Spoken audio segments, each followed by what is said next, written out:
بسم الله الرحمن الرحيم وبه نستعين والصلاة والسلام على سيدنا محمد وعلى أهل بيته الطيبين الطاهرين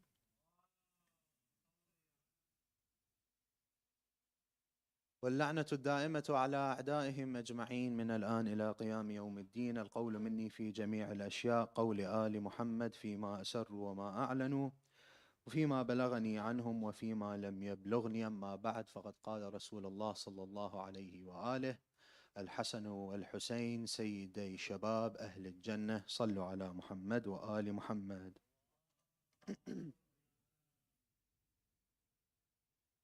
Firstly, assalamu alaikum wa rahmatullahi wa barakatuh. Just want to do a quick mic check, make sure not everyone's asleep. Inshallah, everyone's awake. Had a mad feed. Energy drinks, I would recommend. After everything, energy drink. I just had a sugar-free Monster on the way. If it wasn't for that, I would have been asleep right now. We congratulate first and foremost our Imam Sahib al-Asr wal-Zaman and the believing men and women for the auspicious birth of Imam al-Hassan alayhi salam. Imam al-Hassan is an oppressed Imam amongst our circle, whether it's the Muslims in general, but even the Shia. Imam al-Hassan is, in status-wise, the fourth out of Ashab al-Kisa and the second out of the Imams. Even Imam al-Hussein alayhi salam says, my brother al-Hassan is greater than me. He's better than me. Imam al-Hassan has a great status. However, we only remember him twice a year. I feel like that is an oppression for Imam al-Hassan alayhi salam. But like I said, since we don't have much time, I'm going to go over certain stations of the Imam's life. We'll stop at it. We'll take some meaning from it, some lessons from it, inshallah, and inshallah we'll learn a bit more about the Imam. Imam al-Hassan's birth, I'm sure we've all heard the hadith, but I'll reiterate it, inshallah, that when Imam al-Hassan was born, Lady Fatima salamullahi alayha asked Amir al-Mu'mineen Ali ibn Abi Talib, what will you name him? What did he say? I would not name him before Rasulullah sallallahu alayhi wa alih. Rasulullah comes to the house. The Imam gives him Imam al-Hassan wrapped in a yellow cloth. The Holy Prophet tells them, have I not forbidden you from wrapping the children in a yellow cloth? He takes the yellow cloth away from Imam al-Hassan, wraps him in a white cloth, and then he asks Amir al-Mu'mineen, what have you named him? Amir al-Mu'mineen says, I would not name him before you, O Rasulullah. Rasulullah says, and I would not name him before Allah Azza wa Jal. Allah sends Jibreel, and he says, قد ولد لمحمد ابن فاهبط فاقرئه السلام وهنئه وقل له أن عليا منك بمنزلة هارون من موسى فسمه باسم ابن هارون فهبط جبرائيل. Allah sends the revelation to Jibreel that Ali to Muhammad is the status or the closeness or the likeness of Aaron was to Moses. So name him the name of the son of Aaron. Since Ali is like Aaron to Moses, name him the name of the son of Aaron. Jibreel comes forth, he sends his salutations from Allah, and he says the name that has been suggested is the son of Aaron's name. What is his name? Shabbar. Shabbar. What does the Prophet say? Inna lisani Arabi. My tongue is an Arabic tongue. What should I name him? He says, then call him Hassan. The first to be ever named Hassan is our Imam al-Hassan. Before him, there are names that are close, but not that actual name. So he named him Hassan. Two lessons that I can go from this so we can move on to the different times of the Imam's life. First is to observe the rituals of the Ahlul Bayt when it comes to everyday life, especially with birth. Of them were what? Answer me, because I know that if I do not ask you questions, you guys will disconnect. What was the first one? The yellow cloth. The Imam gives Imam al-Hassan to the Prophet in a yellow cloth. What does the Prophet say? White cloth. That is the first sunnah. And then after that, the narration continues where he reads the adhan in his right ear and the iqamah in his left. This is to bury that plant within the child of tawheed, of prophethood, of believing in the hereafter. This is something that you build into a child's subconscious. Modern science has approved this, that the subconscious plays a very important part of a person's well-being, of a person's characteristics. And this happens through what they call affirmations, whatever they want to call it. But it's what you say, what you focus on, is what your subconscious will absorb. So starting the child off with adhan and iqamah teaches them the beginning of religion, the basics of religion, the fundamentals of religion. A second one is, notice how the Prophet said, my tongue is Arabic. What is this teaching us? It's teaching us when you name your child, name him a name that suits you. Is there anything wrong with the name Shabbar? There is nothing wrong with it, because it is a great man's son, Aaron's son, the son of Harun. But the Prophet said, my tongue is Arabic. Maybe in the Ibri language, the Aramaic language, Shabbar is a good meaning. But in the Arabic language, it doesn't hold much meaning. So I want an Arabic name. He said Hassan. Us, when we name our children, sometimes we like to get creative. I promise you not. I knew someone when I went to Iraq, he named his daughter Rose. And he lives in Najaf. I don't know how that happens. He named his daughter Rose. Some people, they like to take the names of the others, give them an English name, Jacob, Joseph. There is nothing wrong with the name. But if we want to follow the sunnah of our holy Prophet Muhammad,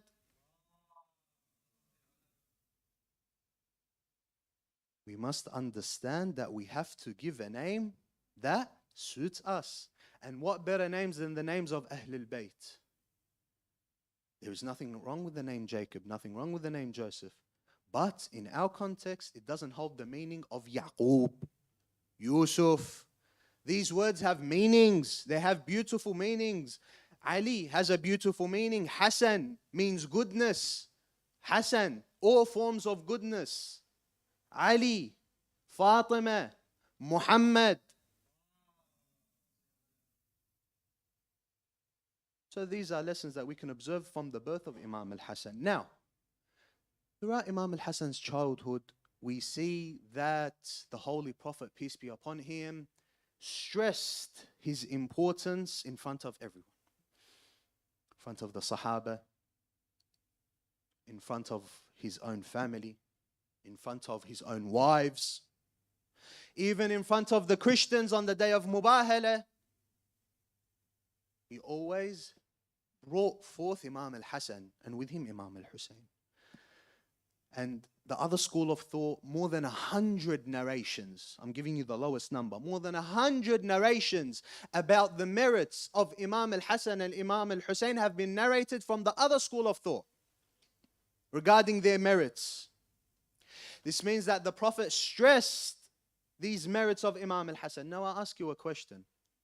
Does the Prophet work based off emotion?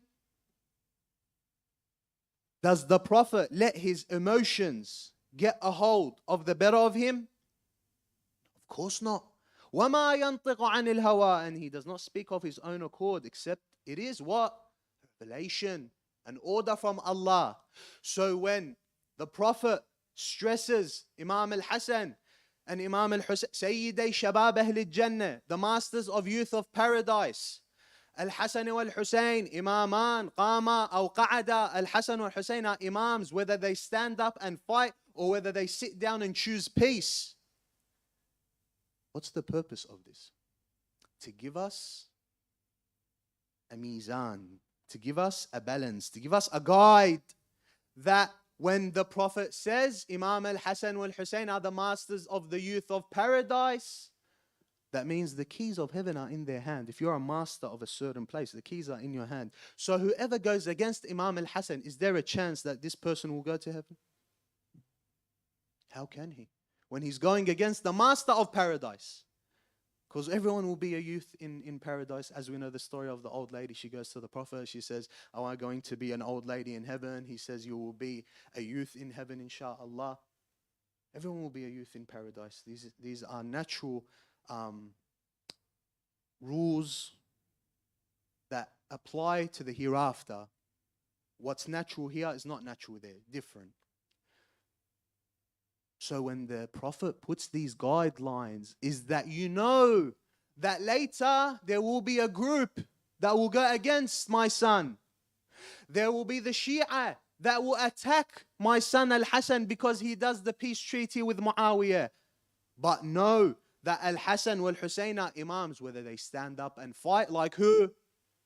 Like who? Which Imam stood up and fought? Imam Al-Hussein. Or if he chooses peace, like Imam al-Hassan, they are still Imams. You have to obey them. Similar when the Prophet tells Ammar ibn Yasir, he says, "Oh Ammar, truly the loser side or the enemies of Allah will kill you. تَقْتُلُكَ الْفِئَةَ الْبَاغِيَةَ." What does that mean? That means whatever happens in the future, whoever kills Ammar, we know they are the enemies of Allah. Who killed Ammar? Muawiyah. Now we know that the Prophet draws for us a guideline. The Prophet wouldn't just say the merits of Imam al-Hassan for the sake of it. Like Imam al-Hassan is a good employee and he wants him to keep going with his good efforts.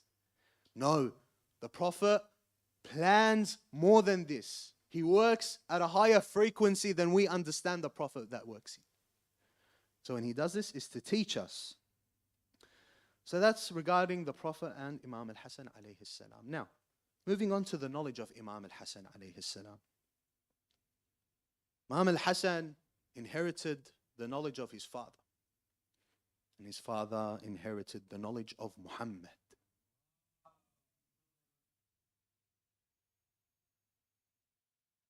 أنا مدينة العلم وعلي. I am the city of knowledge and Ali is its door. But notice how Muawiyah worked. You see the hadith where I said Al-Hassan wal-Hussein Sayyiday Shabab Ahl al-Jannah, Hassan and Hussein are the masters of youth of paradise. What did Muawiyah add? And Fulan are the masters of the old men of paradise. We just established there's no old men, but they have to add it. Ali is the door of knowledge. I am the city of knowledge and Ali is its door. وَفُلَانْ سَقْفُهَا. Or Fulan, back entrance of it. And Fulan is the roof. The window. They add this, what? To diminish the merit of Imam al-Hassan wal-Hussein. To diminish the merit of Imam Ali. Imam al-Hassan, his knowledge is from Allah Azza wa Jal, of course. And also inherited through Amir al-Mu'mineen and the Holy Prophet, peace be upon him. And he had to show his knowledge. He had to fight. Showing knowledge is a form of jihad. وَجَاهِدْ بِهِ الْكُفَّارَ وَالْمُنَافِقِينَ. When Allah orders the Prophet to do jihad against the hypocrites and the kuffar, with what? With the Quran, with knowledge. This is a form of jihad that Imam al-Hassan alayhi salam practiced. Muawiyah is cunning, very cunning. How so? Muawiyah took advantage of the people's ignorance. If you want to talk about strategy and war strategy and all these politics, no one can beat Muawiyah in his cunningness. He used ignorance as a weapon against Imam al-Hassan. Someone from Kufa. Kufa is where? In Iraq, near Najaf, if you guys have ever been. Someone from Kufa goes to Sham. Where's Sham? Syria, which is where Muawiyah's stronghold was. Kufa, so he's a Shi'i. He was a Shi'i. He goes to Syria for what? Business. He goes on business. He had with him a camel. A ba'ir. A ba'ir is what? A male camel. Focus with me. A ba'ir is what? A male camel. This person from Kufa comes, he wraps his camel on a pole or whatever he wraps it in, and he goes about his business. Finishes his business, comes back, he sees a man unwrapping the camel and trying to take it. This man is from Sham. Kufan tells him, look, this is my camel, this is my ba'ir. You know what the Shami says? He says, this is my naqa. What's a naqa? A female camel. The Kufan says, brother, it's my ba'ir. It's a ba'ir. It's a male camel. The guy from Sham says, no, this is my naqa. This is my female camel. Hello, one look can solve the entire problem. One look at the camel, you can... Anyways, the person from Sham says, no, this is my naqa. The Kufan man wanted to rip himself apart. Brother, it's number one, a ba'ir. Number two, it's mine. He says, brother, I'm not going to listen to you. We go to a judge. The Shaman man takes him to the judge. He tells him, what's the problem? The guy from Kufa says, he took my ba'ir. The judge asks the guy from Sham, is this yours? He says, this is my naqa. What proof do you have? The guy from Sham says, I have 2 witnesses. He gets 2 witnesses, also people from Sham, randoms. They witness falsely. They say, yes, this is his naqa. The Kufan man wanted to, I don't know what he wanted to do. If I was in his place, I wouldn't know. Ba'ir, ba'ir, mayu, it's a mayu, look under, it's a mayu. They said, no, this is a naqa and it's his. The judge says, brother, he has 2 witnesses. Khalas, that's it. What 2 witnesses? It's a mayu and it's mine and I brought it. Anyways, the judge ruled against the man from Kufa. They took his ba'ir, but he called it a naqa, the guy from Sham. Who heard this? Muawiyah. Muawiyah says, bring that man to me. The man comes to him. When that man comes, Muawiyah orders everyone out. Muawiyah looks at him. He says, how much for your ba'ir? Guy looks at Muawiyah. He says, so you know it's a ba'ir. How much for your ba'ir, Habibi? He tells him this is its price. Muawiyah says, I'm going to give you 10 times that price for money. I'm going to give you your own ba'ir. You're going to stay in the castle. But when you go back to Kufa, I want you to send a message to Ali. That's all I want from you. أبلغ عليا أني أقابله ب100,000 ما فيهم من يفرق بين الناقة والجمل. Tell Ali that I have 100,000 people that are ready for you. They do not know the difference between a male camel and a female camel. You think, so that means what? That means you think they are going to know the difference between you're the rightful Imam and I'm not the rightful Imam? He fought them with ignorance. To the point, Muawiyah, with his army, on his way to battle Amir al-Mu'mineen, he felt like praying Salatul Jumu'ah. Tells everyone, stop. I'm going to pray Salatul Jumu'ah right here. Everyone stops. They get ready for Salatul Jumu'ah. They pray Salatul Jumu'ah. They finish Salatul Jumu'ah. Muawiyah finishes praying with them. The guy turns around to Muawiyah. He says, you know it's a Wednesday, right? He says, don't worry, they're stupid. He made them pray Salatul Jum'ah on a Wednesday. So now you can compare, you can understand how Muawiyah took advantage of their ignorance. So imagine the war that Imam al-Hassan had to fight. The jihad that he had to do jihad with. We also live in an age of ignorant people. We have a responsibility, number one, to teach ourselves, to educate ourselves, to be strong enough that we can defend ourselves. Then we educate our family, those who are close to us. And then once we get to that level, we educate our friends, our peers, our community, so on and so forth. Spreading knowledge is one of the most important parts. So this is the knowledge of Imam al-Hassan. And to prove that, Muawiyah once received a set of questions from the king of Rome, or the Roman emperor. He sent questions to Muawiyah. He said, if you are truly the ruler of the Muslims, you would have the answers to these questions. Muawiyah looked. He didn't know a single answer. He sent someone to Kufa. He says, go, pretend to be Shi'i, pretend to be from the Shia of Ali, and ask him these questions. Bring me back the answers so I can pretend like these are my answers. Sends the man goes to Imam Ali alayhi salam. He tells him, "O Amir al-Mu'mineen, I have a question. I'm from your Shia." Amir al-Mu'mineen looks at him. He said, "You are not from our Shia."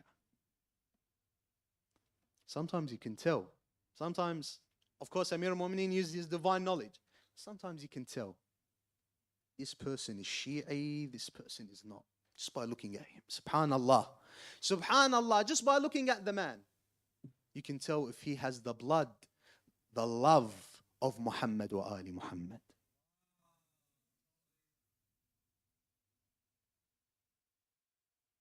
He says, "You're right, O Ali ibn Abi Talib, I'm not from your Shia, but I have questions for you." Imam Ali told him, "I know the questions are from the king of Rome, and he came to ask you questions, and your man is an idiot," basically what he meant. Your man is an idiot, he doesn't have the answers. He says, "What now? I have these questions I want to ask." Amir al-Mu'mineen tells him, "Ask one of these two over here." It was Imam Hassan and Hussein. The guy says, "I'll ask Dhul Wafra." Dhul Wafra means the person with long hair. Wa alaykum as-salam. The person with long hair. Imam al-Hassan had long hair that would go up to just above the end of his ear. Dhul Wafra. So Imam al-Hassan looks at him. Before the man even asks the questions, Imam al-Hassan told him, "You here to ask me about what's between the heaven and earth, what is a rainbow, qaws quzah." And then he asks him different questions. Of them are, "Kam bayn al-haqq wal-batil," what is between truth and falsehood? "Kam bayn al-sama'i wal-ard," what's between the heavens and earth? "Kam bayn al-mashriq wal-maghrib," what's between the west and east? "Ma qaws quzah," what is a rainbow? وَمَا الْمُؤَنَّث وَمَا عَشَرَةُ أَشْيَاء بَعْضُهَا أَشَدُّ مِنْ بَعْضٍ, and what are 10 things, one is worse or one is stronger than another? And then the man says, "Yes, I have these questions." And then the Imam answers him. It's a long hadith and he keeps on answering him, showing him that the knowledge is with us. The knowledge of Allah is with Ahlul Bayt. في بيوت أذن الله أن ترفع ويذكر فيها اسمه. These households that Allah has allowed for His remembrance to descend upon. The households of the Ahlul Bayt alayhim as-salam. Moving on to his generosity. We have in our narrations that Imam al-Hassan 3 times in his life halved what he owned with Allah. 3 times in his life, half of everything he owned, he gave it to Allah. He gave it as sadaqah. They say even the sandals that he had, if he had a pair of sandals, he would give one away and he would keep it. He halved everything he had to Allah, gave it in the sabil of Allah 3 times in his life. And twice he gave it all. Only the clothes on his back were remained. 3 times he halved everything and gave it away. 2 times he gave everything. Now I'm saying this. Sometimes we can't slip a 50 in charity. We can't give $10 to the mosque. We can't give a little bit of our time, your time. It's a bit difficult for us. I see Imam al-Hassan is known as Al-Kareem, Kareem Ahl al-Bayt, the generous one of the Ahl al-Bayt. There is a long story, but I'll tell you the short version of it. Imam al-Hassan was with Imam al-Hussein and Abdullah, son of Ja'far al-Tayyar. They were coming back from Hajj. They didn't have any food and any water. As we know, Imam al-Hassan used to walk from Mecca to Medina. Back then there were no cars, no nothing. He used to walk from Mecca to Medina. People would usually take camels, horses. Imam al-Hassan would walk. So on the way back, they had no food, no water, no nothing. They stopped by a tent that had an old lady in it. They knock on the door. They say, "Would you give us something to drink? We are thirsty and we just came back from Hajj." She tells them, "Of course, I have a sheep. Take from its milk and drink." They take from the milk, they drink, and then they tell her that we are hungry. We want to eat something. He says, she tells them, I have nothing except this one sheep. If you want, one of you slaughter it and I'll cook it for you. By the way, this old woman doesn't know who they are. That in her house is Hassan, Hussein, Abdullah, son of Ja'far al-Tayyar.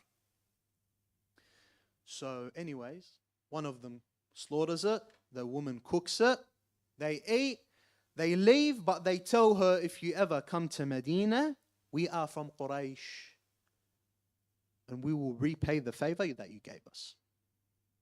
After they left, her husband came back of that old lady. He says, where's the sheep? She said, we had visitors, we had guests, and I had to slaughter it and make them and give them the food. The man, in some narrations, he says he got angry at her and yelled at her. In other narrations, they say that he hit her, he abused her physically. He hit her for giving away the sheep. One of the days, they go through poverty. They're going through a tough time. She decides to go to Medina. She goes to Medina. She doesn't know where to go. She doesn't know who Imam al-Hassan is. He never told her, I am al-Hassan ibn Ali. So she's walking in the streets of Medina hoping that something may happen. Imam al-Hassan sees her. He calls her out. The woman looks at Imam al-Hassan. She sees the presence of Imam al-Hassan. We have narrations that say, the Prophet says that al-Hassan inherited my presence, or what we know now, which I hate even using that word, aura. Inherited my aura, my presence. They say the hadith that Imam al-Hassan, when he would walk out of his house, just walking out on the front door, the people would stop crossing on the walkway. They would stop. They would only look at Imam al-Hassan. So Imam al-Hassan will be forced to walk back inside so that people can go about their day. So he calls her. She doesn't know him. He tells her that I am the one when we came back from Hajj, me and my brother, my cousin, so on and so forth. She said, yes, now I remember you. He told her, how much did you give us? She said, 1 sheep. He orders his servant. He tells him, give her 1,000 sheep. And give her 1,000 dinar. Dinar is not dirham. Dirham is silver. Dinar is what? Gold coins. 1,000 dinar. And he sends his servant and he tells her, go to the house of my brother al-Hussein. In some narrations it says that they go to the house of Imam al-Hussein. He says, how much did my brother al-Hassan give you? She said, 1,000 by 1,000. He said, give her 999 sheep and 999 gold coins. I cannot supersede my brother al-Hassan. I cannot give more than my brother al-Hassan. Then they go to Abdullah, son of Ja'far al-Tayyar, and he says, how much did al-Hussein give you? He said, 999 by 999. He said, give her 998 by 998. Okay. Then the generosity. She comes back to her husband. She has a whole army of sheep. The generosity. When Imam al-Hassan told her, when you come to Medina, we will repay you. This is how they repay. We ask Allah, by the name of Imam al-Hassan, we do not want 1,000 sheep and 1,000 gold coins. But we want his shafa'ah, his intercession of the day of judgment. Say Ameen. So we learn a couple of things from this. Number one is to encourage your friends to be generous as well. Encourage your friends in general to do good. When you're doing good, encourage them, bring them with you. You come to the mosque, bring your friend, tell him, come with me. Imam al-Hassan, when he gave, he told her, go to my brother al-Hussein. Imam al-Hussein, when he gave, he said, go to my cousin Abdullah ibn Ja'far. Encouraging your friends, your peers to do well creates a great environment, a great society of doing goodness. Chain effect that has great implications. Another thing is, when we talk about generosity, generosity isn't just money. I'm sure you're happy to hear that. Generosity isn't just about giving money. Habibi, keep your dollars to yourself. Generosity in today's day is being generous with your time. How often do we sit down with our mothers? How often do we sit down with our mothers, talk to them, see how they're doing, if they're well, if they're sick, if they're tired, how they're doing with life in general? How often do we sit down with our father? How often do we sit down with family? This is being generous with your time, being generous with your emotions. Your mom wants to speak to you. You come back from work, you can't be bothered to talk. Mom, please, I got a headache. I don't want to talk to anyone right now. Your wife wants to speak to you. Oh, I can't be bothered, please. No, I got a headache. Not now.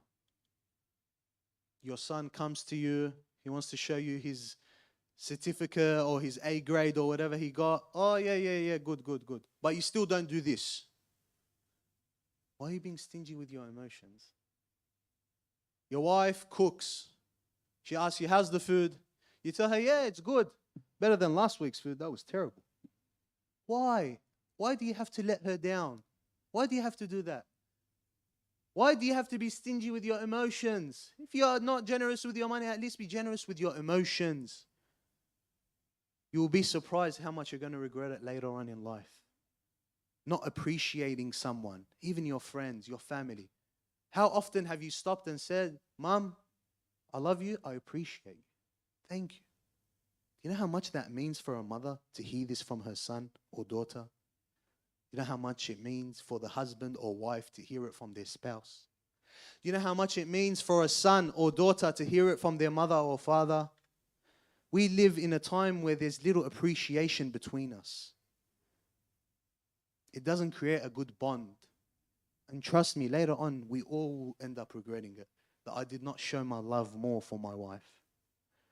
I did not show more love towards my mother, my father, my brothers, my friends. Showing appreciation for them as well is very important. And then, sometimes you need to also be appreciative of yourself. It's very weird the way we talk to ourselves, the way we treat ourselves. If we talk to ourselves the way we talk to our friends, if we talk to our friends the way we talk to ourselves, our inner thoughts, our inner self-talk, if we talk like that to our friends the way we talk to ourselves, we would never have friends. No one would be around us. We're so negative with ourselves. We're always very quick to punch ourselves down. Create a habit of self-doubt. I'm never good enough. I'm never going to be good enough. I'm this, I'm that. We punch ourselves down. Be generous with yourself. You cannot possibly imagine to be generous with others, to be kind with others if you're not kind with yourself. It's like that airplane analogy. Put the oxygen mask on who first? Yourself, then on someone else. You cannot possibly be kind and loving and genuine with others if you're not like that with yourself. We don't really think about it. We like to go through life without thinking about how we treat ourselves, how we are with ourselves. It's crazy. The way we talk with ourselves, we make ourselves hate us. You can't stand looking at yourself in the mirror. If you hear a voice recording of yourself, you just start cringing out. You don't want to hear yourself. You see a photo of yourself, no, I don't want to look at that. People, your family wants to take a photo of you, no photos. Underneath, deep down, there's no appreciation of yourself. Part of the reason may be you compare yourself to others. This is the worst thing that you can possibly do to yourself. People go through life differently than you. The way they were brought up, the way they were raised, the way that they went through life is different than you. Don't compare yourself to others. You see someone your age, he's a millionaire, he's got money, he's got a nice car. Oh, why can't I be like him? You see someone else, he's married by your age. Oh, why am I not married? You see someone else, he's doing this, he's doing that. You compare yourself. That is the worst thing you can do to others. I'll give you this quick story, and I don't know if I'll have time for the rest of this, but I'll see. I'll end with this story, inshallah. A man had 2 donkeys. Bear with me. A man had 2 donkeys. He wanted to put weight on them so he could take them to another place, to his warehouse or whatever. The first donkey, what did he put on his back? Salt. What did he put? Salt. The second donkey, what did he put on his back? Empty chalices and cups. Focus with this. The first donkey was what? Second one, empty cups, empty bowls, empty cups and chalices. The donkey that had the salt was walking first. The donkey that had the empty cups was walking second. They stop at a river, a small river, a short river. There was a bridge, but there was a river. The first donkey decides to dive in the river and go out. He had what on his back, the first one? Salt. When he goes to the river, what's going to happen to the salt? Deteriorate, dissolves, goes away. The donkey walks out from the other side. Is there any weight on his back? Nothing. The second donkey looks at him. He says, he went into the river, he got out, there's nothing on him, he's weight free, he's better, his back is not hurting. Let me try doing the same. What did the second donkey have? Empty cups and chalices. But when he goes down in the river, what's going to happen? It's going to fill up, it's going to be even heavier. The donkey tries to come out of the river, he breaks his back. What did the donkey do wrong here? Can anyone tell me? What did he do? Compared himself to others. You're in a different situation than the other person. What's good for you is bad for someone else. What's bad for someone else may be good for you. And we read in Dua al-Iftitah that perhaps وَلَعَلَّ الَّذِي أَبْطَعَ عَنِّي هُوَ خَيْرٌ لِي لِعِلْمِكَ بِعَاقِبَةِ الْأُمُورِ. And perhaps the thing that slowed me down, that weighed me down, was best for me, for your knowledge, O Allah. You know everything, I don't. You see the bigger picture, I don't. So, comparing yourself to others is the worst thing that you can do. Being generous with yourselves, being generous with others. Learning from Imam al-Hassan alayhi salam. I had so much more prepared, but our time took over. اللهم عجل وليك الفرج والعافية والنصر واجعلنا من أنصاره وأعوانه ومن شيعته ومحبيه وإلى أرواح المؤمنين والمؤمنات رحم الله من قرأ سورة المباركة الفاتحة مع الصلاة على محمد وآل محمد.